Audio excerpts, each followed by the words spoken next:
Yeah, I got a thinking problem. You're always on my mind. Hello, everybody. Friday. Another Friday. How's it going, Big Stacks, Donna Donald? Donna Donald is back from walk just in time for coffee with KJ. Yippee. Things are rolling for a good day. Well, there you go, Donna Donald. Good attitude. Gotta have it. And folks, let me tell you, this week we've seen a lot. How about that, Beach Lady? Chris Arnett, Fancy Nancy, Bergbauer, Jill Schneider, Jennifer Cheney, Olive Heatley. How y'all doing? Ron Hensley, how's it going, Ron? K-Tech, Janelle Murphy, Just Me. Well, I'll tell you what. I just love you guys. Jen Marr, I ain't seen you in a little bit, Jen. Stephanie Willow. Yes, it is a beautiful fall morning, Fancy Nancy. Hi, Marie McCaffrey. Good morning, Cindy Bullock. Ramona Fisley. Hello. How's everybody doing? Y'all been enjoying your week? Is everything going good? Full on hell here, says Jen Marr. Janelle, I'm going to tell you, I'm going to always be off to a good day. No matter what's going on, I've got to. Not we, just me. I got to remember that. See, that's something I'm trying to train myself. That's what I'm trying to do. Well, Jennifer, it's nice to see an amazing person like you. How's it going?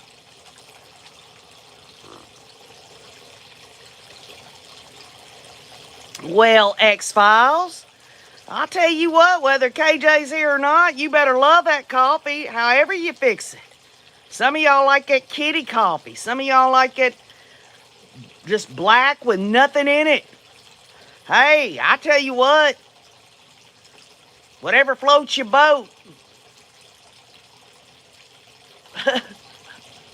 That's all right, Just Me. Thanks for coming by. I appreciate it. Hello, Granby B. It's a beautiful morning in North Texas. Jennifer Cheney says strong cream, sugar, and a cig. Oh, that sounds very, very heavenly, you know? Like good, yummy. Baby Yoda the trucker. Hello there. Hi from Tennessee with my black coffee. There you go, Baby Yoda. I hadn't seen you in a while.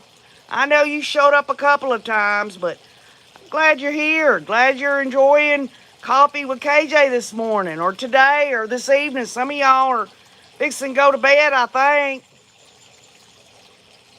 Just Me says black and hot. Jen Marr says iced tea 24/7.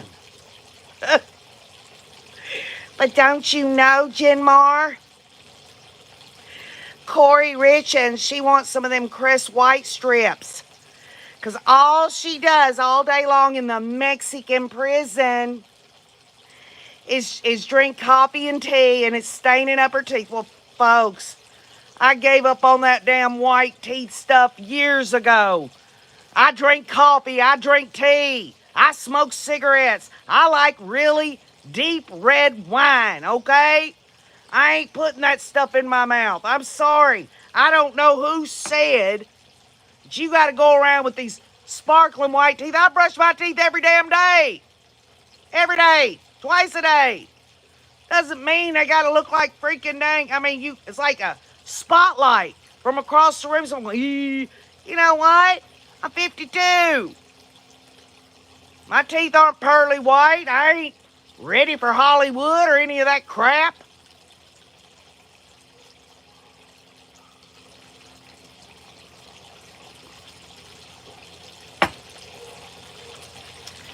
So I hope y'all enjoyed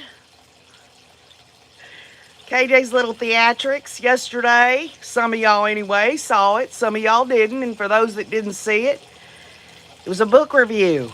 It was a preview of Corey Richard's new book about a Mexican freaking prison and her dad. Give me a break. Well, Olive, I'll tell you, you say pure white teeth is not normal. That's just a trend.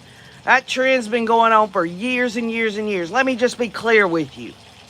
You see it on the commercials. It ain't just toothpaste commercials or mouthwash commercial or, you know, electric toothbrush commercials or anything else. All over the freaking thing, they have said it is important that everybody have sparkly white teeth. They just slowly over time, if you see these people, no matter what it is, on any kind of media, whether it's television, cable, social media, everybody's got to have them damn pearly whites. Well, I'll tell you something. You can have your teeth as white as you damn well want. More power to you, but by goodness, what about in here? What about how you treat people? Huh? That's what I'm saying.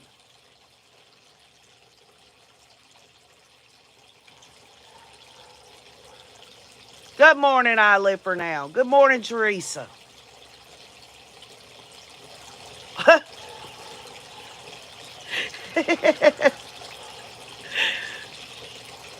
That's right, Jim Marr.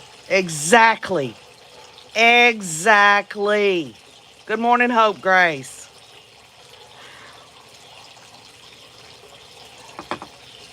So what has old KJ told all of y'all?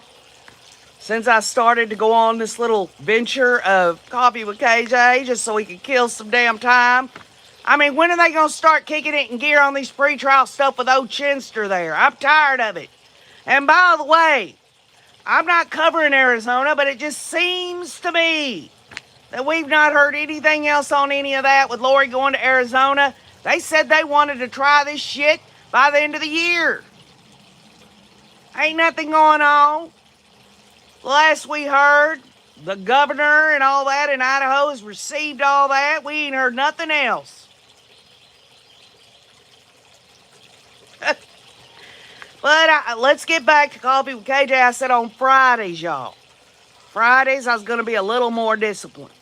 Okay? I know that's hard to believe that I could try to do that. But it really, when I say discipline, I mean I'm going to try. I've got my content in front of me, y'all. Y'all should be so proud of me. Right, Teresa. Why isn't the hussy in Arizona? Well, they ain't extradited her ass. What I'm saying is that it just, they drop something and then they just, drop some bombshell or what's going on or whatever. And then you have to sit and wait to see what happens.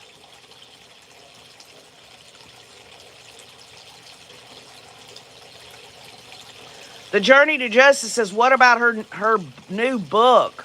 Walk the Dog is her lawyer. Walk the Dog is her lawyer. Yeah, The Journey to Justice. I released a theatrical little thing yesterday and I read out the whole 6-page letter. I want to apologize that that was the only wig I had. Someone had corrected me. They said, KJ, she has the side part, not the middle part. I was trying to be funny, but at the same time show the cynicism, the absolute disturbing stupidity of this woman. I mean, it's just ridiculous, y'all. And I don't know if y'all recall, it wasn't in that one. I think it was the last Coffee with KJ. I talked about how does a jail get it wrong 6 times giving her the wrong medication. Because that's what happened to her. I think it was last week or something. She had some sort of seizure. She had been, and they're saying the jail gave her the wrong medication. And then the state was saying that, well, we need to check her medical records. We need to check her blood work. Well, guess what? They want to come out here, Corey Richards and her attorney say, she got the wrong medicine and all this and that. And now they're against the state seeing the medical records on when she went because the jailers got her 6 times in a row. And I told all y'all, I'm like, well, maybe she don't want them to see her blood work because she's been in there in the freaking jail, wheeling and dealing. Or maybe This ain't got nothing to do with any of that. Maybe it's got to do with her damn faking it to get over there to the hospital to make the jail look bad. You'll see here in a minute what I'm talking about, how Corey Richins and her defense team are using that scenario where she got the wrong medication 6 times. Y'all, come on. Once, twice. That would be outrageous that a jail would get that medicine wrong at least once. But if you want to say twice, 6 times the jail's giving her the wrong medicine, I don't think so, y'all. That's like almost nearly impossible. You would think after the first or second time the jail would be like, she's getting sick. We better check her medicine. 6 times?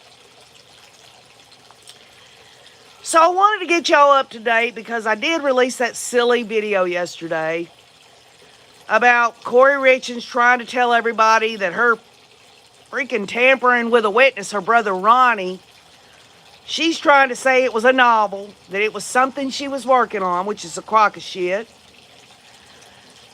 And I thought, well, we need to update this. We need to find out, what's going on. So I'll start off with the here today. What's been released here today. ABC News today released this. And it was DJ, which is Corey's brother. This isn't Ronnie. This is DJ, I'm assuming. But he goes on Good Morning America. And for those that remember what Corey's Walk the Dog letter said, she brought up her sisters, or her girls were going on Good Morning America, okay? But she didn't say nothing in her Walk the Dog letter that DJ, her brother, was going on Good Morning America. Well, he went on this morning. And you keep in mind what she said in her letter and wonder if DJ is going to go down this road or anything like that. So let's just see what happens here.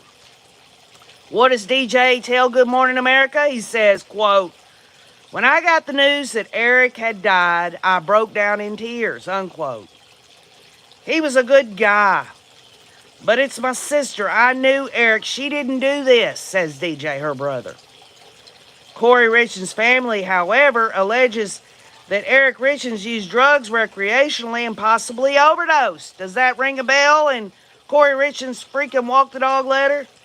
Her defense attorney, Sky Lazaro, told ABC News there is no direct evidence that she, Corey Richins, ever purchased or administered fentanyl to her husband, which is a crock.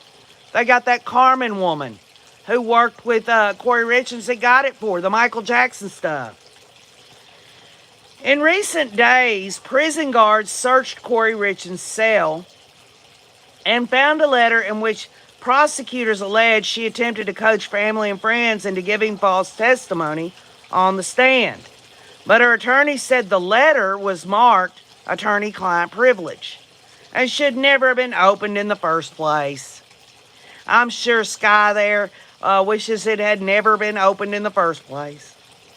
Corey Richins' brother accused jailhouse authorities, here it is, y'all, of misadministering her medication 6 times to get her out of the cell so that they could search it. Now, let's just stop for a minute. According to these jails, and correct me if I'm wrong, they don't have to have a freaking reason to tell her, come on out of the cell. We're doing a random search. So this bullshit about they're going to give her 6 wrong medicines to get her out of the jail, get her sick, send her to the hospital so they can check her jail cell. What a crock, y'all. That's so far. I mean, does anybody live in reality anymore? Can anyone see the forest through the trees? 1 time is an accident. 2 times is incompetence, DJ told ABC News. 6 times looks like it's on purpose. Several of Eric Richins' family members, Eric's family here, allegedly told investigators they suspected his wife had something to do with his death, according to the affidavit for a search warrant. He warned them that if anything happened to him, she was to blame, says the search warrant. Prior to his death, Eric Richards removed his wife from his will and life insurance and was looking into a divorce and wanted his kids taken care of. Corey Richards' brother painted a very different picture, y'all, contending that the couple had a good relationship and describing his sister as a great mom who takes her sons to church every Sunday. At the time he died, I thought they were probably in the best place they'd ever been, DJ told ABC News. Corey told the police that he didn't use drugs to protect his image. So there you go. He's filling in those little blanks for his sister. He's trying to explain why Corey told him, Eric don't do drugs. I don't know what happened. Right? Does that line up with anything with Walk the Dog letter? The way that any of this has gone so far? Well, now, her attorney has to bring these people in, and make no mistake, y'all. We're going to be coming on here when her girls go on Good Morning America, whenever that happens. We'll go through it. Eric Richards' family disputes the claim that he used drugs. And I guess that's the crux of the case, y'all. Really. Because in that Walk the Dog letter, Corey Richards tells her brother Ronnie, tells the mother to tell her brother Ronnie that, hey, he should have, text messages with him and Eric talking about getting high. Well, she wouldn't make that up, y'all. She could have said, tell Ronnie to make up some text messages or something, which I don't know how you do that. But she's got to have something showing that Eric at least recreationally did these things. And by the way, she could have come up with any story she wanted. I'm not taking up for her. I'm just trying to point out a few things. She could have said anything she wanted to, but she has stuck to her guns about Eric putting pills or whatever in her luggage before they get on the plane. Okay? She's stuck to that. She's talked about that. It's almost like she's trying to reach into their history and find every bit of the times that Eric popped pills or what was going on and all this and that. Now, with that being said, the Mexican prison and all that crap, going to Mexico and getting them in Mexico, I don't think they're going to be able to find a connection to that. Is Sky Lazaro going to send one of her investigators down there to Mexico and have anyone go on the record that they've given Eric any kind of fentanyl or anything like that? And let's just be clear. The fentanyl that the coroner's office is talking about was 5 times in his system. It was not pharmaceutical grade. It was street grade. Okay, there is a difference. So that was today, y'all. That's the brother DJ. And DJ's not going and parroting all this other stuff, but he is filling in a few of these. I'm sure that Sky Lazaro there said, I want you, DJ, to just fill in that blank that the reason that Corey told police that Eric didn't do drugs is she was trying to protect his image. Which, if you think about how she treated him throughout all this, and now that he's been murdered, the mother, and Corey, and all, these people on her side are painting him as this terrible, terrible person. So she's not protecting his image now. She's trying to get her ass out of trouble for murdering her husband. Like I told y'all before, she probably, this is just a theory, she probably knew that Eric done this recreationally and she used it against him. She knew she could say that. This whole idea of, these pills in an allergy bottle. She's trying to give reasons why the police didn't find it in the home. Why didn't she tell, if she knew this? Number one, why didn't she tell police? Yes, Eric did it recreationally. And I found out, it took a little while, but I realized it. I pulled it out my ass, by the way, that Eric keeps those pills in his truck. And y'all need to go check his truck, like the police did not do a thorough search of that truck and any damn thing else on that scene. For her to say, well, Cody, and I guess Cody must be one of the workers or whatever, cleaned out his truck within a week. The police saw a allergy pill bottle and thought all those are just allergy pills? Trust me, y'all. The police probably, this is just my view, took great stakes to go through the whole truck with a fine-tooth comb. They would have opened up that bottle, y'all. They wouldn't have just said, oh, that's allergy pills. It says it on the outside there. They wanted to gather evidence on what happened. What happened to Eric? So, yes, that was today. And then you think about this. Now, just stop. Today is the 22nd. 21st, 20th, 19th. 3 days ago, after Good Morning America got on there with old DJ Corey Richards' brother, just 3 days ago, Daily Mail released a story where they actually talked to Corey Richards' mother, okay? So let's just see, because 3 days ago, that's after, right? That's after the letter and all that they found in her cell. The mother of accused Moscow Mule murderess Corey Richards repeated the same narrative that her daughter had scripted in a letter. Found in her prison cell, she spoke for the first time exclusively with Daily Mail. There you go. When the mother of Corey Richards spoke with Daily Mail, she did not know yet that the letter had been taken out of the jail cell. Lisa Darden told us she believed her late son-in-law, Eric Richards, had bought fentanyl-laced drugs and simply overdosed, just as Corey had spelled out her instructions in her jail note. And she repeated Corey's line that her husband would buy drugs abroad and slip them into her luggage without her knowledge. Don't you find that interesting, y'all? Darden, 64 years of age, spoke exclusively to DailyMail.com on Friday, y'all. That was last Friday. After steadfastly refusing media requests for interviews since her daughter's arrest. Now, let's just stop there, because if you put this into relation where we're getting the news about the letter being taken out of her jail cell and stuff, it seems to me, and I'm just saying this, that the Daily Mail did speak to her, but somehow they held that until this whole jail thing happened where they found the letter. I mean, it would have made it a bigger story, wouldn't it?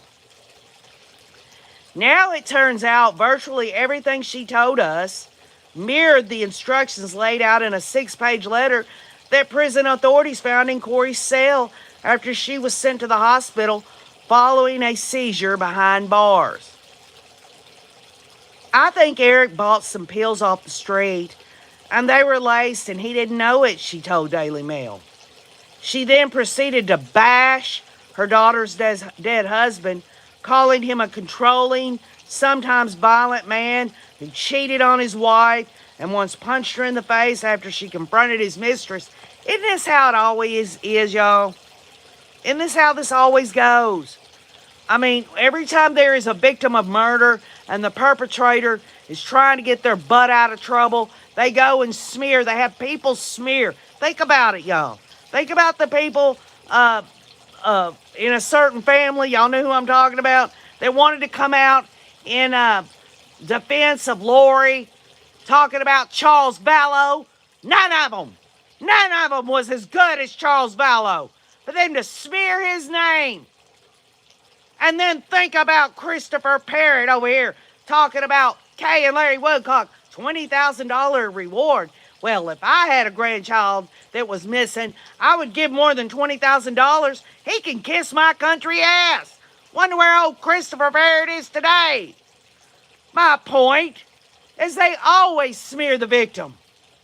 Eric and all these other victims and all these other crimes, they didn't deserve to be murdered in the first damn place. And now what are they doing? They're sending mama of Corey Richards out here to smear his name. And despite Corey's initial claim that Eric didn't take drugs, other than the occasional pot gummy, the mom said he ate gummies daily and brought marijuana and possibly other drugs home from international trips. Now, let's stop there. Remember, I said a little bit earlier, I said, well, what if Ronnie does? What if Ronnie does have text messages that shows that Eric and him are talking via text message about getting high? Well, unless there's some specificity there, hell, all the prosecutor has to do is say, well, that ain't fentanyl or pain pills. That was just some marijuana, some dubage, some freaking grass, whatever you want to call it. You know? I know 2 occasions he bought in another country and put the stuff in Corey's bag and didn't tell her there were drugs in her bag till they were up in the air, says Darden, who lives in Heber City, Utah. She said Eric, whom she described as a hypochondriac, even stopped by a few times to ask her for prescription pain pills after she had surgery. I had several surgeries, so he thought I would have some oxy, she said, referring to the prescription opioid oxycodone. Now, let's stop here. Oxy. Not everyone knows these short versions of all of this stuff. It takes someone to know someone. And it just seems kind of strange to me that she would call it oxy instead of oxycodone. Oxy is y'all, I mean, I've seen enough of this in news, in all of these things, not in my personal life. I mean, yes, I know what oxycodone is. My husband's had 2 knee surgeries. I know about the long terms, but I don't go around going, honey, let me go get your oxy. Y'all, I'm making a point. This woman, she's a nut. He'd come by and say, Lisa, have you got anything for pain? Got anything for pain? She added cryptically, he'd ask these workers, got anything for pain? Do I know that he went out on the street, she added.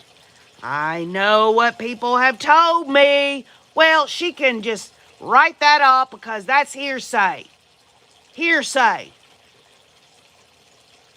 Darden's comments came as she struggled to understand exactly why her daughter had a seizure, an incident the mom described as absolutely terrifying. A spokesman for Eric's family told Daily Mail there was no truth in any of what Darden has said. But I wish she was a little bit more sensitive to his children when she publicly slanders their father. Too bad we can't request a polygraph test. She blamed it on the jail for giving her the wrong medication. She was initially kept in the dark about the cell search, which led prosecutors to accuse the daughter of witness tampering and to ask a judge to bar Corey from having any further contact with her mother and brother, who are both slated to be witnesses in the trial. On Friday, Darden was still in communication with her daughter, relieved to report that her daughter was feeling better, though awaiting blood test results to learn exactly what happened. And yes, they're awaiting blood test results, and they don't want to share that with the prosecution team. They want to cite HIPAA and all that. Well, don't we want to get down to the bottom of this? This ain't about the trial or the case for Corey Richards. The jail needs to know if there's any possibility that this could be a threat to any of the other inmates or anything like that. There's other reasons that the state can hang their hat on for wanting these test results. But obviously the defense aren't too concerned about the safety of their client or these other inmates. Contacted after news of the letter breaking. Okay, so the letter broke, right? Darden on Monday refused to comment. Now, I wonder why that is.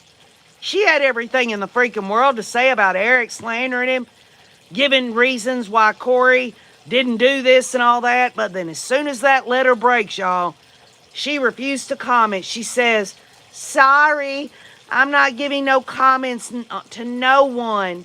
But she'd already given a bunch of comments to Daily Mail. She texted Daily Mail this and rejected a visit, saying she would be gone all day. But on Friday, she was anxious to try to reverse the public narrative of her daughter as a cold, calculated murderer. This case is so bizarre, you couldn't write a story this good, Darden told Daily Mail, standing in the doorway of her home in a desolate Utah mountain town. I've lived it. She said she's convinced of her daughter's innocence and proceeded to unload on her deceased son-in-law as well as the caretaker drug dealer who is expected to be a star witness in the future. Darden said Eric, who came from a prominent Mormon family in Kamas, would cheat on his wife and left her with a black eye after she confronted his former mistress. Darden identified the mistress as Jennifer White, age 40, who, like Eric, worked in the masonry business. Darden said her daughter grew suspicious when her husband's phone rang at home. She picked it up, and the woman on the other end instantly hung up. Corey quizzed her husband, who confessed to the affair, according to Darden. Corey then phoned the alleged mistress the next day, shouting at her and demanding she leave her husband alone, the mom said. Eric responded angrily, and this wasn't the first time, Darden said. He's pushed her, he's punched her. Approached by Daily Mail, this woman, White, acknowledged the confrontational call, but said she denied the affair and that was the end of it. She asked me and I said no, and that was it, White told Daily Mail. I don't know why they're even saying my name now. I haven't even talked to Eric in over 4 years. There was nothing. He was my friend through work, that's it. Eric was an avid outdoorsman and hunter, but Darden said he'd take it to the extreme, sharing a time he allegedly shot a hapless giraffe in South Africa as his wife screamed for him to stop, and then joined the guides in cutting off its legs to display in his trophy room. Y'all, we got a bunch of animal lovers here in the world. Okay, but this stuff happens. Hunters do this. And this woman, Corey Richens, goes on this hunting expedition and she don't expect to see any of this shit. This Darden woman is absolutely trying to make Eric the bad guy. And people that love animals, down to bugs and insects and everything, God bless them. God bless God's nature. But we're talking about a freaking hunting safari trip here, whether it's right or wrong. They're trying to paint this Eric as a terrible, terrible, awful person. They got into an argument, Darden said. He said, we didn't spend this kind of effing money to come out here and to not take home a giraffe. And then, of course, there was the racial thing. Here we go, y'all. Here we go. You want talking about a hot button issue? You throw a little racism in there. That'll stir the pot real good. And then, of course, there was the racial thing, she continued, claiming he treated the local guides like second-class citizens, upsetting his wife, who invited support staff to join them for meals and sit with them in their warm truck when the crew had been shivering in the back cab. Oh, Corey Richens, she's Mother Teresa. She invited the guides there to sit in the truck and get warm and all that stuff. Give me a break, y'all. Whether it's true or not, why bring this shit up? We know why. And Eric just psychoed and said, no, this is how they do it here, Darden said. She claimed Eric was bipolar and that the couple struggled with their relationship. Well, folks, there are millions upon millions of good people that have bipolar disorder, that are treated, that are wonderful, loving people. How dare her use a mental illness as a way to smear anybody? They went to marriage counseling to try to solve their problems. They worked it out to agree to disagree. That's about how it turned out. Prosecutors say Corey purchased fentanyl from the caretaker, Carmen Lauber. Lauber, on probation for several prior felony drug convictions, has not been charged with any crimes connected to the death. Lauber, who had worked for the Richens family and for Corey's real estate business, has been cooperating with the prosecution. She admitted to supplying 15 to 30 fentanyl pills on 2 occasions a month before Eric's death, charging $900 each time, according to the search warrant affidavit. But Corey's mother dismissed Lauber's account, calling her a habitual liar who will do anything to save her own ass in any possible way. If her mouth is moving, she's lying, says Darden. She worked for my sister for 9 years, and she would steal money out of a client's home. Oh, she worked for Corey Richens for 9 years, and Darden knows that this woman stole money out of a client's home. Well, I'll tell you what, she worked for Corey Richens for 9 years, huh? The cops were called on a couple occasions because big money came out missing. She's a thief. She's a liar. She's a person you don't want to know, to be honest with you. Well, I'll tell you what, Mama, Lisa Darden there, your daughter had a friendship and business relationship with this liar and terrible person for 9 damn years. Give me a break.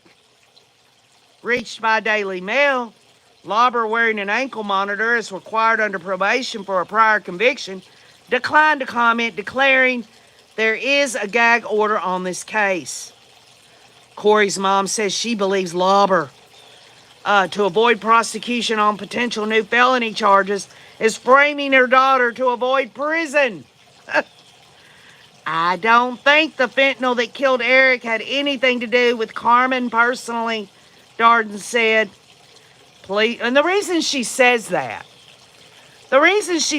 she don't think what killed Eric came from this Carmen woman is because they've got proof that Corey bought the damn Michael Jackson shit from this woman. So now the mother's like, I gotta find a way to distance my daughter from any of this. Darden has maintained daily contact with her daughter in jail, speaking by phone and video and visiting twice a week. That could soon change if prosecutors get their way. Police discovered Corey's letter to Darden hidden in the pages of a book. Prosecutors say that earlier in the week, Richens, during another video conference, held up a different letter to her mother to read silently to herself.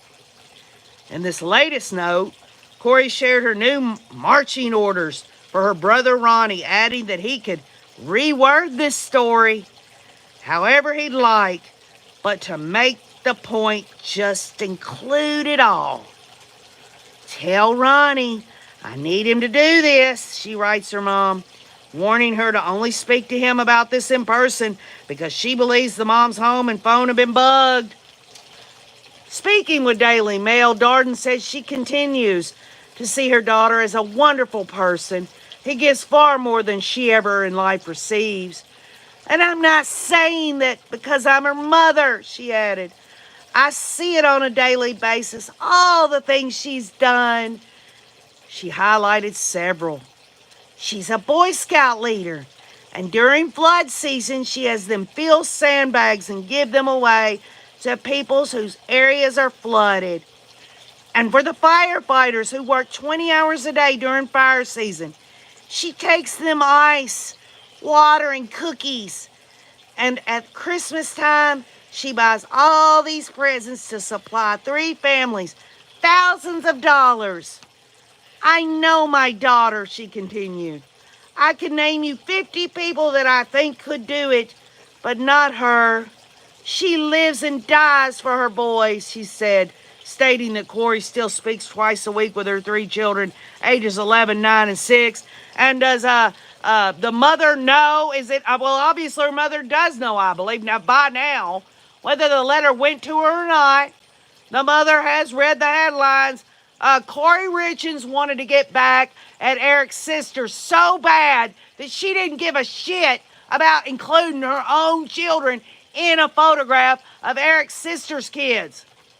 It was all a venomous attack that she wanted her mother her mother to do. Send out 15 copies. Do it anonymously. Don't do it by email because they can trace it back to her. Is Corey Richens asking her mother to do something that would get her mother in serious trouble if it happened? Is this really the wonderful daughter that loves her mother so much?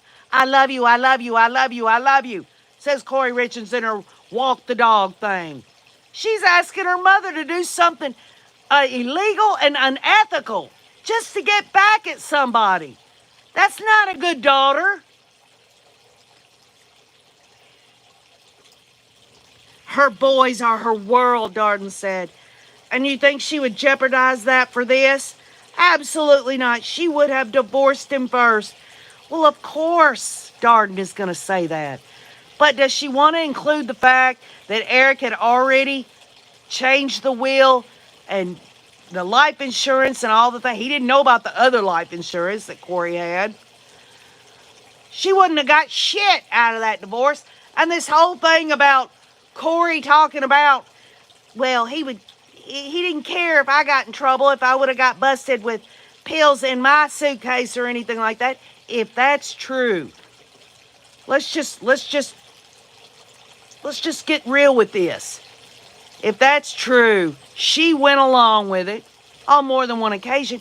And the reason she went along with it is because her husband was the one that was providing everything for her. And if he would have got in trouble, then she'd be shit out of luck. This woman wants to talk about, I made $1 million business here. It was out of his money that she did it. She used her husband to prop herself up in her business. It was his money that did that for her. It takes money to make money, folks. It takes money to make money. And she sure as hell wasn't pulling that shit out of her own ass. She's getting it from her husband and his masonry business. Whether or not he did the freaking put pills in her bag at the airlines or not.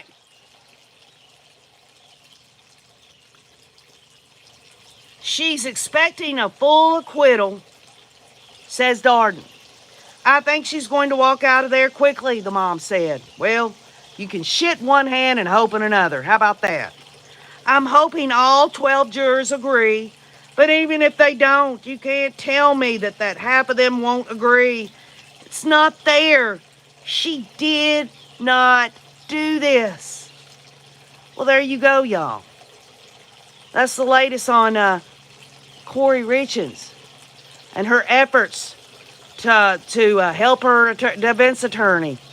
Like her defense attorney can't do her job by writing a walk the dog letter. She wants to help her attorney. She wants to be puffed up enough, sitting in a jail cell, to think I can solve this problem by getting my brother Ronnie to give false testimony. I am so capable to help this situation out that now I'm probably going to get tampering with a witness, and Mom and brother Ronnie are not going to be able to talk to me for a while, although she's on restriction now, y'all, within the jail after they found that.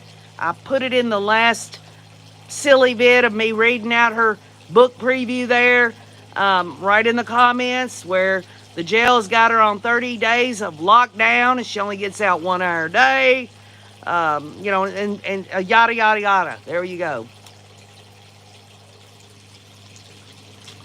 The Journey to Justice says Lori Daybell all over again. Next was the kids. She had life insurance on them too. Jax Gustafson. That's why I always say Jax, because I'm not sure I'm saying your name right, Jax. Jax says she is selfish and will take her own family down with her. Y'all, it's like a freaking echo. They do it all the time. And do you notice, with all the stuff that we've been delving into, whether it's Corey Richens or this other stuff with Jody Hildebrandt and Ruby Frank, Lori and Chad Daybell and all that, it seems like an attack on the men. Like you got attacks on Charles Vallow, you got attacks on Eric Richens, you got an attack from Jody Hildebrandt, who hates all men. She's probably in the closet, y'all. I mean, someone, I think it was Ann Gibson, had brought up this theory. She's just theorizing that Jody isn't in the closet, lesbian who can't act on her feelings, and so she wants to take it out on men. Now that's a theory. I'm not saying, all I'm saying is this. If Jody Hildebrandt is deep in her heart wanting to be with other women, get it. Go after it. Do it. It's your life, Jody Hildebrandt. You don't have to pretend to be Lily-ass White or anything else. Go out here and schmooze old Ruby Frank. Or any other woman for that matter. Do it. Do your thing. It's your life. Don't punish people because you can't be true to yourself. Nicole says she doesn't respect or love her mother because the mother has never made her accountable and knows she can walk all over her. Note to young parents, beat their butts when they're young. Just kidding. But not, says Nicole. Talking about Corey Richins and her mother. Exactly, Olive. These people never stop to think of the kids left behind so sad, or the fact that children are either being abused or murdered. That's another thing, y'all. Have you noticed with this stuff? It just seems like the children are either murdered or abused. They're the ones that are suffering the most pain in all of this. Huh.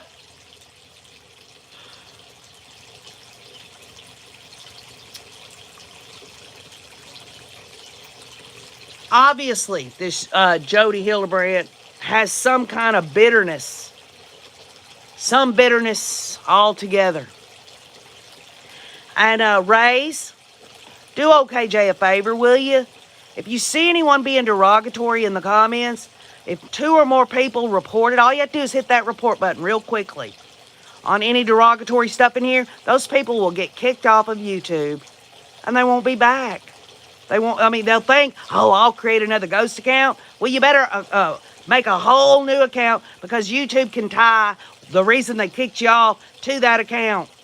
Go find someone else to take your shit out on. Any of y'all that want to come in here and try to be nasty and mean.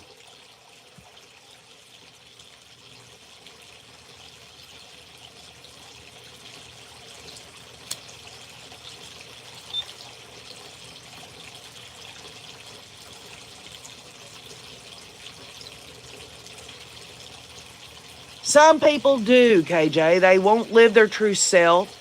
She has created a facade for her church. I think she's living a lie, says Ann Gibson. Heather Feather says, the 12-year-old who was clever and strong enough to run saved the other children and his own life, in my opinion. You want to hear something really weird? I was talking to Kresha via text last night. Y'all are going to find this weird. It's neither here nor there, but think about it, y'all. There's 3 Russells that have really been talked about somewhat, on and off, for some time. You got Russell, the little boy, who climbed out the window. Then you got this whole thing with Tim Ballard, whether or not he had a friendship with Russell Ballard. So that's 2 Russells there. And finally, y'all, Russell Nelson. 3 Russells, y'all. Wonder if these coincidences.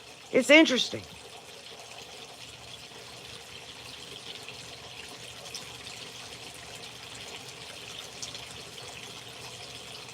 Hello, Katie. Paricio. How are you? Thank you, Beach Lady. Fancy Nancy, maybe it's not letting you report because others have already reported and that person is OUT out. Nicole says, honestly, Hildebrandt reminds me of Chad and Lori in the sense of their diabolical control tactics hidden behind sex and religion. I think she convinced Ruby of leaving her husband. I don't see how a marriage therapist, if a marriage therapist is going to counsel 2 married people, if there comes a point where they need to get away from each other, that's it. That's over. It's done. Well, Jody Hildebrandt's saying y'all need to get away from each other so y'all can come back together. Y'all, in my view, this is the way I see it. And maybe this is a little short-sighted. But it seems that Jody Hillebrand did these to the married couples because they were seeking help.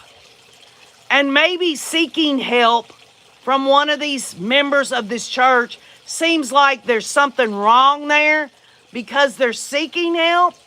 I posted on the community wall this fella, he's 22 years old, fixing to be 22 years old on this weekend.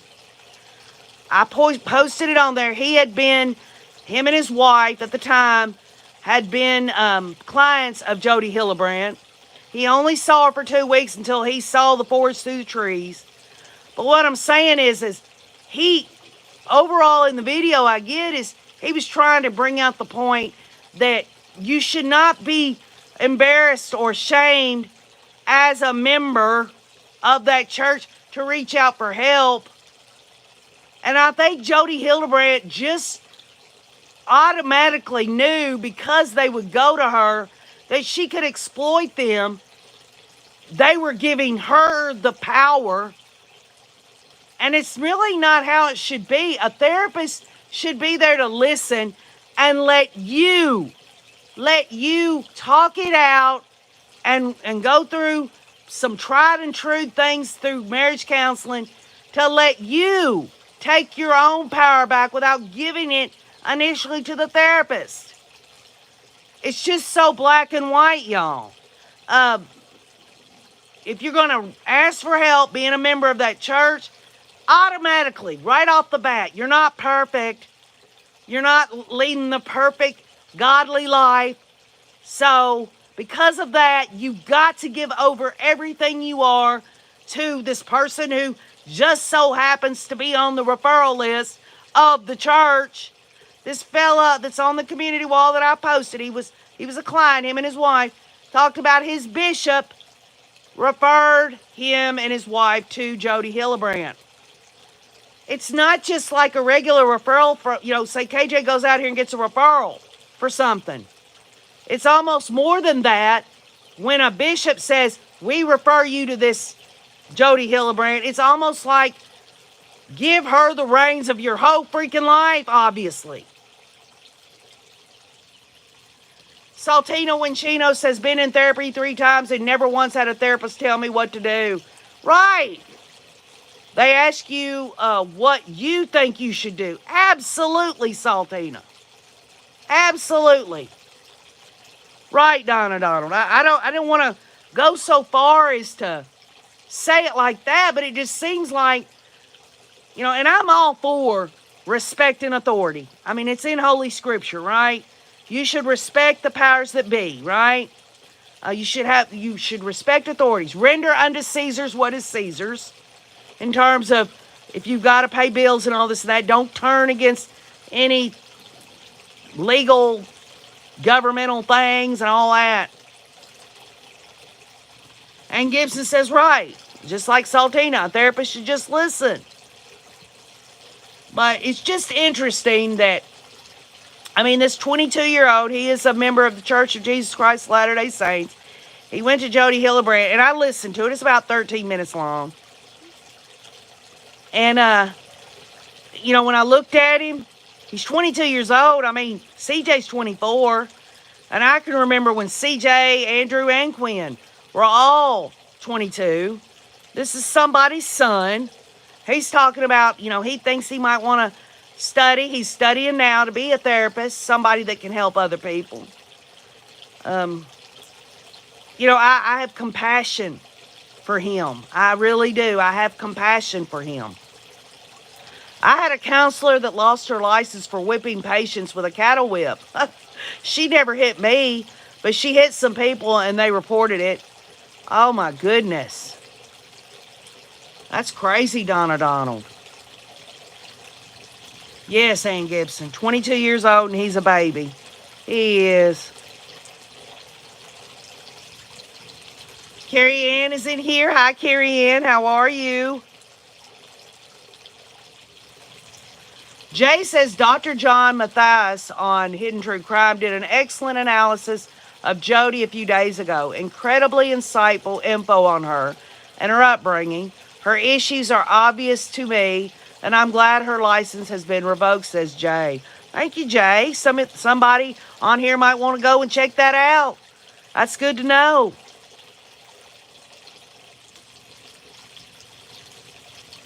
So, Carrie Ann, are you saying something about Chad Daybell? Or is this, could this be about Chad Doerman or whatever, the one that shot and killed all his 3 children? Or is it, let's see, Chad? There's another Chad somewhere in one of these cases.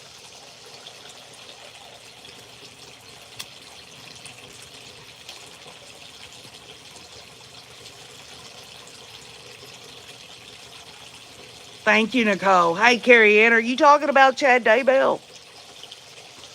Are we getting some wires crossed here? My daughter and grandson got in a car wreck yesterday morning. A lady ran a stop sign. Thankfully, they're okay. Oh, Carrie Ann, thank God. Oh, okay. Love is a 4-letter word, says Chad, the child abuser from the Duggars. Okay. Carrie Ann says Chad Doerman. Okay, or Doerman, or however you say his name. Pre-trial, says Olive. And I think it is the docket with Big E, and Mama Bear's there, and the rest. I think they're going to be covering that. Y'all go over to the docket, because you know as well as I do, Law and Crime and all these other big networks, Court TV and stuff. Go to these personal YouTubes that want to share this. These people deserve it. They work hard. They themselves have to pay for this to get access to it.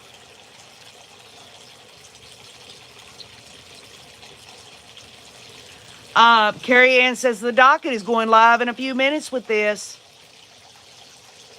How long, Carrie Ann? Because I'm probably going to hop off here to watch that. Ivy, I know, I've got a crazy accent. But guess what? There are people with other accents that aren't like mine that I think are silly too. But it's no disrespect on my part. There are a lot of interesting accents all over the world. 5 minutes, okay. Cindy Bullock says Chad Doerman is pure evil. Y'all, I just couldn't do it. Just the idea of thinking that man, that father of those 3 little children would do that. I can't. I mean, I could go and find out what's going to happen to him, but as far as covering it, it's just, I just ain't got it in me right now, y'all, and I'm not going to. No, Nicole says, I have an annoying Midwestern accent. Do you, Nicole? Olive says, should hear my accent. Broad Belfast. CSI says, Nicole, you and me both. Right, Jax. I love to hear other accents. They sound different, and sometimes I have to really listen to what they say in order to get it.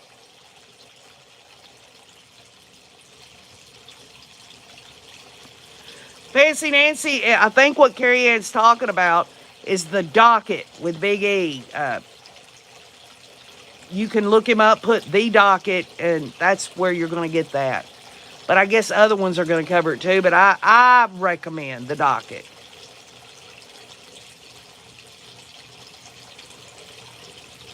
Yes, CSI. Here in the United States, I can only speak for myself, but I'm a mutt. I'm French, Irish, and Native American Cherokee Indian. I'm a mutt. And where I'm at, that brings it out too. So, y'all, I'm going to get off here. I wanted to get with y'all on that with Corey Richins, a little discipline. And, maybe we'll hear something more today from other things that are happening. And KJ might get with y'all with a pop-up live stream over the weekend. Who knows? I've been missing Kresha of Difficult Research. I hope she'll come out soon and get with all of us. I love you all. I hope you all have a great weekend. Thanks for stopping by and enjoying some coffee with OKJ. And so with that said, be looking at the community wall and look to see. You never know what's going to happen, y'all. But I do love you. And keep on looking.